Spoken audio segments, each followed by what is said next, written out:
Menurut Sistem Informasi Pengelolaan Sampah Nasional atau SIPSN dari Kementerian Lingkungan Hidup dan Kehutanan (KLHK), pada tahun 2023 Indonesia mencatat total timbulan sampah sebesar 38,4 juta ton per November 2024. Dari jumlah ini, sekitar 62,25% sampah telah terkelola dengan baik, sedangkan 37,75% sisanya sampah belum terkelola.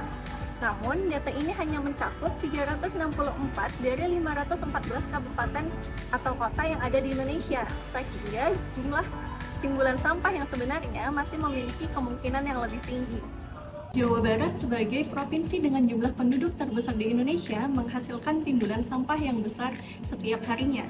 Jawa Barat menghasilkan 13.103,35 ton setiap harinya dengan jumlah timbunan sebesar 4.782.722,89 ton yang mayoritas limbah berasal dari limbah rumah tangga. Pengelolaan sampah di tingkat tapak yang telah berhasil dilakukan di Kota Bogor terdapat di RW 7 Pabaton Indah.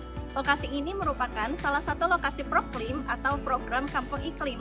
Proklim sendiri merupakan apresiasi dari Kementerian Lingkungan Hidup dan Kehutanan atau KLHK atas aksi adaptasi dan mitigasi perubahan iklim yang telah dilakukan oleh masyarakat. Penilaiannya didasarkan pada jenis aksi adaptasi, mitigasi, dan aspek kelembagaan.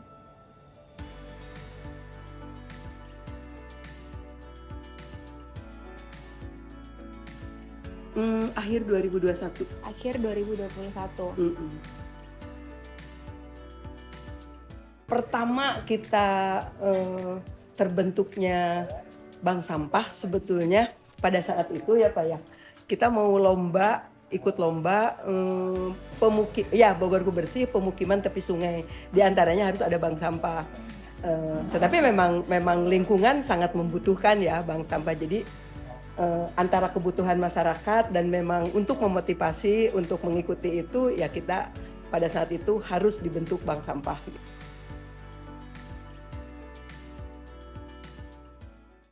Kita ada ekoenzim produk bank sampah Intan, tapi kita sementara ini untuk kepentingan warga ya. Jadi siapa yang ini Proklim kan kaitannya dengan penghijauan ya. Jadi untuk pupuk-pupuk warga iya. Terus dari minyak jelantah, bikin sabun, bikin lilin aromaterapi. Tapi sabunnya kita karena itu prosesnya harus BPOM segala macam ya, jadi baru untuk cuci piring gitu, cuci tangan. Konsumen sendiri. Ya, Bu. Nah kalau yang tidak laku dijual, tetapi untuk mengurangi sampah di ini, ya dibuat kerajinan kayak tempat tisu, tas gitu. Ibu-ibu lah yang kreatif yang gitu. kreatif. Terus ini yang tidak ini juga dibikin ekobrik gitu. Oh iya, pot bunga. Kita menuju Proklim apa tuh Mas? Proklim Melestari. Kita mau diseragamkan pot bunga dari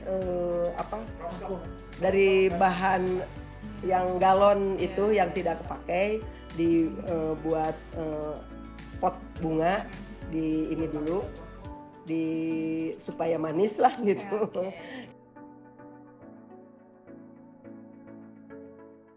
Pertama lebih ini ya masyarakatnya lebih sadar akan lingkungan gitu. Jadi sekarang tuh udah otomatis akan malu gitu membuang sampah sembarangan. Terus malah udah lebih meningkat dari pemilahan organik dan anorganiknya. Organiknya tuh dipisahkan untuk komposter, untuk ekoenzim, terus yang yang sampah rumah tangganya untuk maggot itu udah refleks masyarakat tuh, jadi udah dengan otomatis mereka sekarang tuh udah disiplin lah tentang lingkungannya. Sampah anorganik kan plastik segala macam bisa dijual. Kalau yang nggak dijual itu residu kayak pempes atau apa, itu sekitar 0, kecil juga. Itu yang nggak bisa dijual, itu masuk ke TPA. Di kita tuh kan di sini udah perumahan lama ya, jadi dominan penduduknya tuh para lansia, para pensiunan gitu. Jadi kalau diajak secara formil, yuk kita rapat, nggak bakalan ada yang hadir.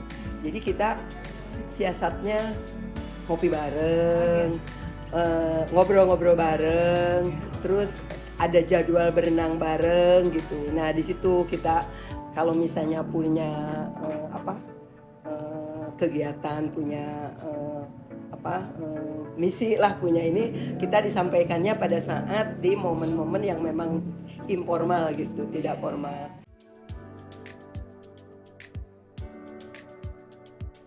Kita ada apa sih Pak, jempol siaga ya, jemput bola sampah warga gitu. Ada mosam kita, motor sampah. Jadi tapi ada ketentuan ya, misalnya 10 kilo ke atas kita dijemput. Nasabah bank sampah di sini kan rata-rata ditabungkan ya, tidak ya itu mah kayak uang lupa lah. Makanya kita kreativitasnya di konvensi ke logam mulia. Jadi ya untuk mengamankan nilai rupiah karena